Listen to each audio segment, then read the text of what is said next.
Hey there. So, when I tell people I teach meditation, often I get one of two responses. One is, ooh, I want to do more of that. And the other one being, ooh, I want to do that, but I don't really know how. And my response to that is usually, oh. And the reason for that is that there's so many ways you can meditate that the answer is far from straightforward. And at the same time, it can be really straightforward. So today I figured I would go through basic meditation. How can you meditate? Simple as that.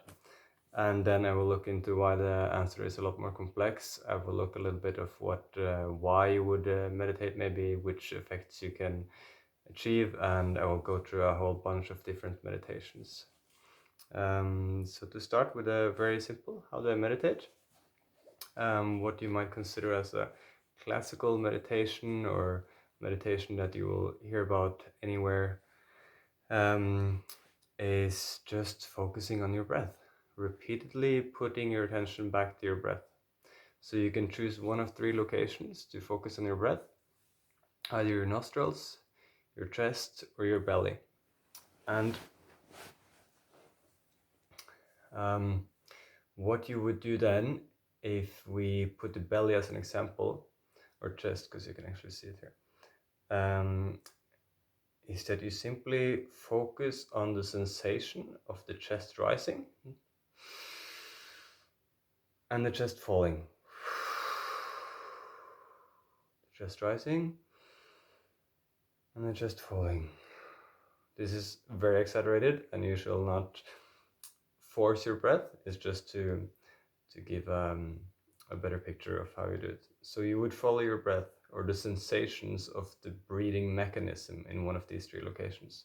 So belly, belly going up, belly going down, belly going up, belly going down, and the same with the nostrils. So you can feel like air coming in and out of the nostrils like you do when you watch cat videos or something. Out of these three locations, I would recommend the belly or maybe the chest, at least for beginners. Personally, I found it hard to focus on the nostrils because the sensation is so subtle that I find myself spending more time looking for the sensation than actually just having my attention there. And then you set a timer, anywhere between 2 minutes and 10 hours. For beginners, I would recommend anywhere between 5 minutes and 10, maybe 15 minutes. When you get more advanced, you can add more and more minutes, but you do it in a time length that's comfortable for you. If you do it too long, it will be more of a strain than a reward, and you won't do it again. So rather set short goals and do them more often or try again. Yeah, and then it's just focusing on the sensation of either the chest or the belly rising and falling. And what will happen is that your mind will start to wander and you'll start to think about other things and, oh, what someone said or what you're going to have for dinner or so on. Typical things. This will happen, and this does not mean that you didn't manage to meditate or that you're not good enough at it or whatever. This is what the mind does. It will do it over and over again. So meditation is then putting your attention back again on the chest. Rising, falling, rising, falling. And then attention going away, and you're putting it back again on the chest or the belly, whatever you chose. Stick to the one you chose. So if you choose to meditate for 10 minutes, you stick to the belly for 10 minutes if you chose the belly, or the chest for 10 minutes if you chose the chest. If not, you might find yourself spending a lot of the time during the meditation thinking, oh no, I should have done the belly. And then you go to the belly and it's like, no, actually it was better at the chest. And then you just get lost in the mind's game of fooling around.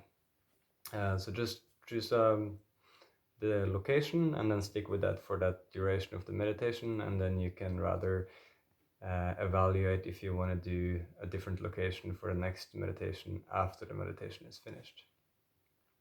So that's the easy answer to how can I meditate. So let's look at a little bit more complex answer, and why I never really answer people when they ask me how they meditate, and I'm answering the question now once and for all. So there's so many ways you can meditate. So when people ask me, oh, how do I meditate? I'm like, yeah, but which kind of meditation do you mean? What do you want out of your meditation? What's your intention with meditation? What do you want to realize? What do you want to achieve? And so on. So I wrote down a short little list out of the top of my mind of different forms of meditation that I've come across the last couple of years. The list is by no means complete. I will probably categorize them in a way that's offending millions of people, and probably also explain some of them wrong, but you'll get a little idea. This is the list, because you'll probably read it when I'm talking anyway. So what we have here is Anapana, Vipassana, Metta, Japa, I am, Akem, Mantra, TM is transcendental meditation, Sufi swirling, body scan, visualization, chakra meditation, contemplations, and then you have all kinds of active meditations as well. Dancing, or yoga can be a meditation as well, and so on and so on. So the list is really long, and if you include contemplations, the list is endlessly long.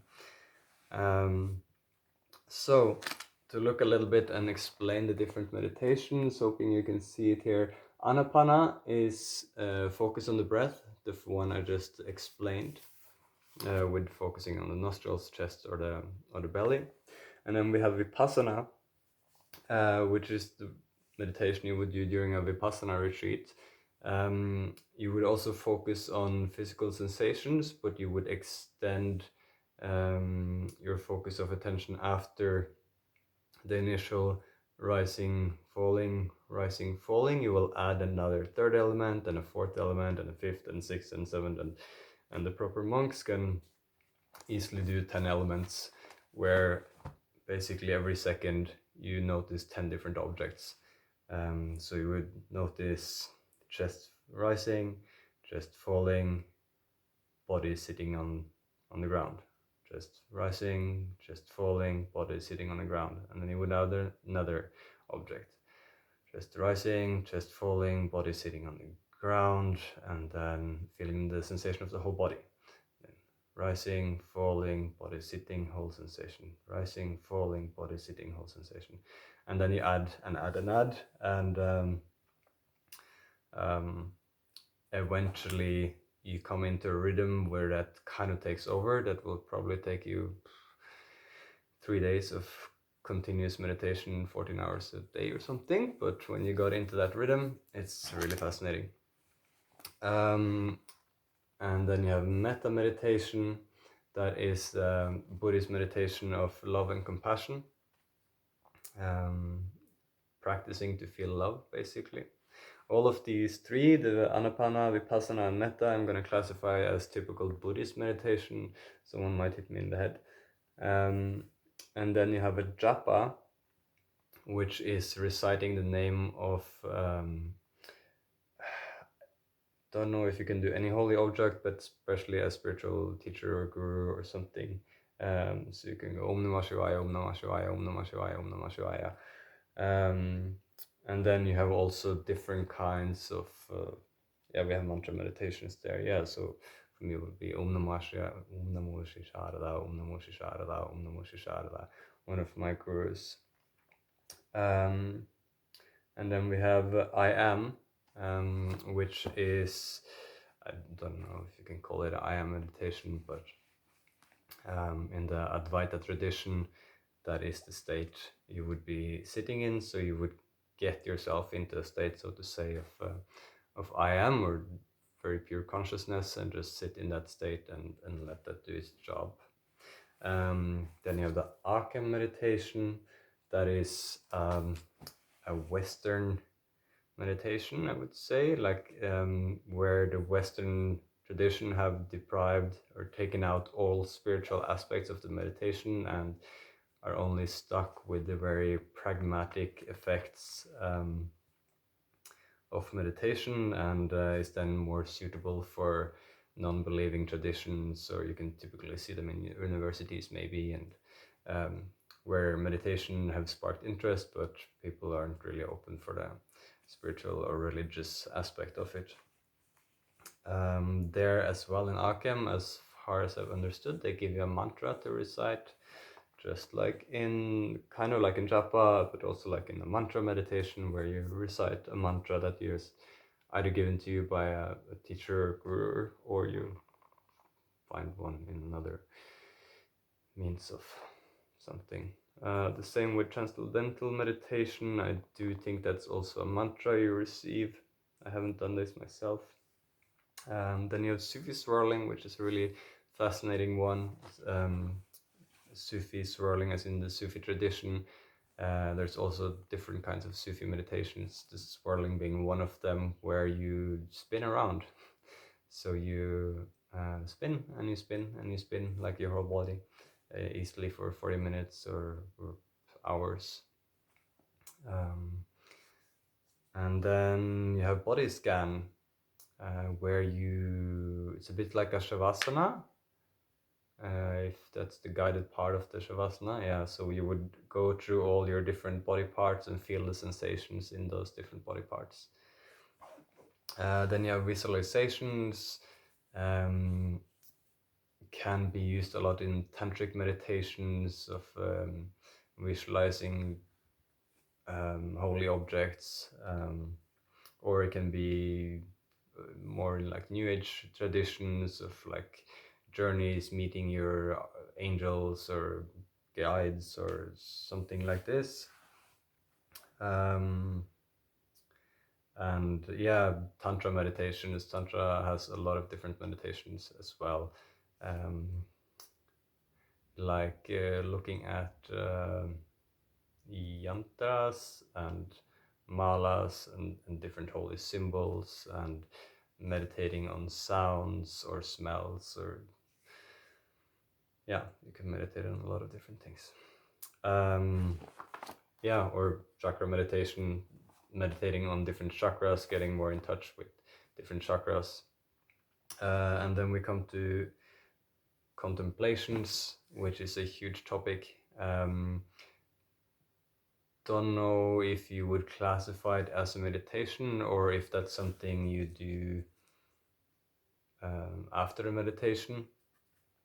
But it's basically contemplating philosophical questions about life and the meaning of life, or how your mind works, or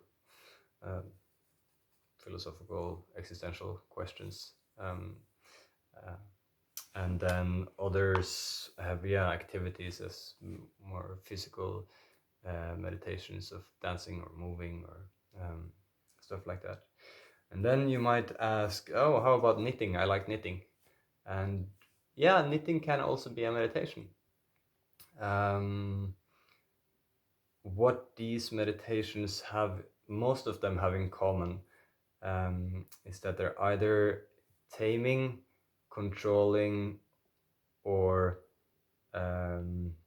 controlling, or relaxing the mind.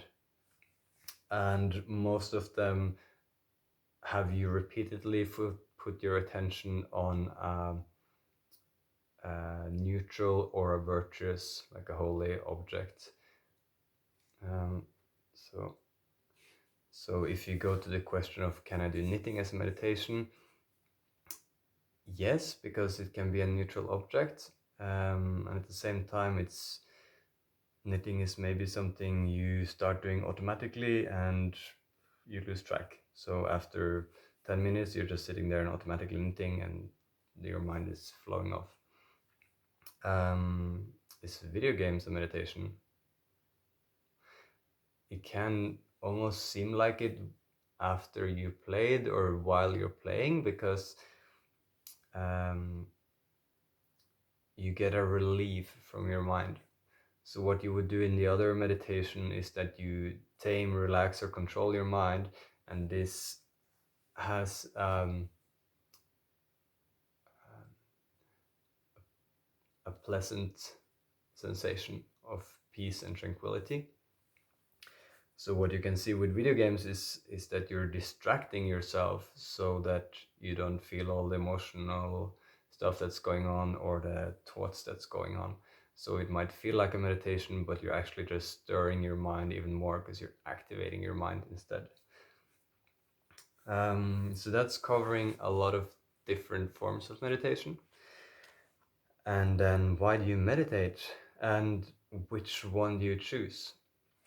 So to cover which one first, that completely depends on what you want to achieve with meditation. Do you want to question reality? Do you want to just have a little bit of a sharper mind? Do you want to work with your anxiety? Do you want to get in contact with some aspect of your being, of your life experience? So if I just go through this little list again and say like typical, maybe how I will judge these meditation and potential effects of them, and someone will of course disagree. Anapana, Vipassana, these are typical mind training or mind controlling meditations. And then you have the metta meditation, which is then practicing feeling love. Um, a very good meditation for working with the heart chakra or opening yourself up emotionally or practicing to feel love. It's self-explanatory. Japa, mantra, maybe transcendental, I would say, are I'm gonna judge them as a little bit more in a spiritual tradition or like in a spiritual practice where your goal is to experience God, but they can also, I'm gonna judge them as that, and then someone can just hate me for that. Akem is very much mind sharpening, learning to focus and tame your mind and use it as a tool, as this is typical benefits of meditation, is a sharper mind and a more focused mind. Sufi swirling, definitely also getting to that inner point of stillness, seeing thoughts as separate from you, realizing God. Body scan, I'm gonna say, is super good if you are working on anxiety or emotions. Body scan, would highly recommend that. Visualization and maybe like astral, not projections, but astral journeys or talking to your guides and so on is maybe more of something you do if you want to have try to find questions to some topics in your life or something like that, and want to get help from higher beings. Or so chakra meditation, good meditations for getting in contact with different aspects of your life. Root chakra, oh gosh, I don't want to do all the chakras. But yeah, do you want to work on your heart center? Do you want to work on your fear? Do you want to work on your desires? Getting in contact, or not work with them, but also getting to know them, like, or do you want to work more on the third eye, on intuition, or speech, or I don't want to do the chakras. Contemplations, really good one. It's hundreds of them, and it's contemplating, as I said, different philosophical questions relating to your own existence and stuff. I mentioned that already. Okay, so that's which one do I choose is depending on what you want to achieve. And also a very important thing is which one do you enjoy? Yep. Because if you don't enjoy the meditation, you're not going to do it again. Most likely you're not going to do it again. Some people will have the willpower to just push through something they don't like, and it's like, oh, for some reason they made up their mind that I am going to meditate so much even though I hate it, and then they do it. But if you find a meditation that you actually like doing, then a lot is done, because then you will do it because you like it and not because it's something you tell yourself you have to do. So that I would say is one of the most important thing. Maybe try a few of them. You'll find guides on YouTube on all these meditations, I'm sure, and give a few different ones a try and see which ones you like. Okay, so last question, what can I benefit from meditation? Mention it a little bit in what your intentions are with the meditation of anxiety and so on and so on. But if we look at meditation, what all of these can benefit to is definitely a sharper mind, a more trained mind, so you can use it better for thinking. And what you can also experience is that you get a little bit more distance to your thoughts and your feelings. So when something is happening or when you're thinking certain thoughts, it's easier to recognize thought patterns and maybe step out of them. So, for instance, in a psychological setting or a psychology setting, whatever English term, where you would, let's say you go to a therapist and then they would say to you, oh, do you recognize, have you had these thoughts before or something? And with meditation, this can really help you to get aware of your thoughts and get more distance to them and think like, oh, I'm having this thought again that I've been having 100 times before. So that's a few benefits of it. Another thing that's very cool is that you have a tendency to become more subtle. And with that, I mean that before you maybe recognized 1 out of 10 thoughts, but now you might start recognizing 2 out of 10 thoughts, and then you start recognizing 3, and then 4, and then 5, and then you can start to see patterns creating in your mind, how one thought is actually building on another and how they're fueling each other, and then you start getting better understanding of how your mind and your thought process is happening, and with that also a connection to the emotional state. What happens when I think these thoughts? That triggers this emotion, and then I think about a different thought, and then they go there, and then they loop, and then this gets stronger, and then my belly hurts, and then you can start like getting a lot more understand your body and your mind a whole lot better. That's very kind of pragmatic things you can get out of it. When meditation can also be used as mainly used, I would, in the past, never mind, as a spiritual practice, and to realize God, or to recognize yourself as consciousness, and remove suffering. And in that way, meditation is used to contemplate your own existence, and then the subtlety becomes very important again, from thinking, oh, I want to do that, I want to do that, to being like, oh, these are thoughts happening, these are feelings happening, and then you start to recognize, okay, what's behind all of this, what is experiencing it, and then you're diving more and more into who is the experiencer. And then you can also contemplate stuff that's very important for your freedom and for the end of suffering, of free will, or where does happiness come from, in what instances do happiness actually arise in the absence of desire. So these it's numerous contemplations and insights that you can have through contemplating, and contemplation is something that then becomes a whole lot easier when you have a sharper mind, and also when you become more subtle and are able to recognize more subtle patterns. So for instance, yeah, I'm not gonna address that because it's a bit of a hardcore one. Oh, is there any other one? Okay, I am not my thoughts is a typical one we learn about.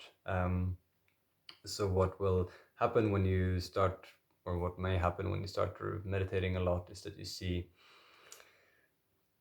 from being, oh, it's a thought, I'm gonna follow that.